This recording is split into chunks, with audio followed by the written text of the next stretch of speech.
Ang init ng panahon mga idol. Yan, sobrang init dito ngayon.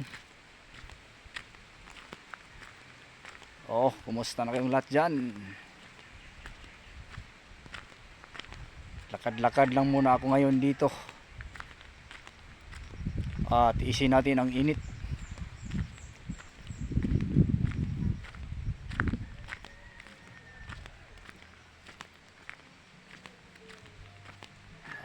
Magpainit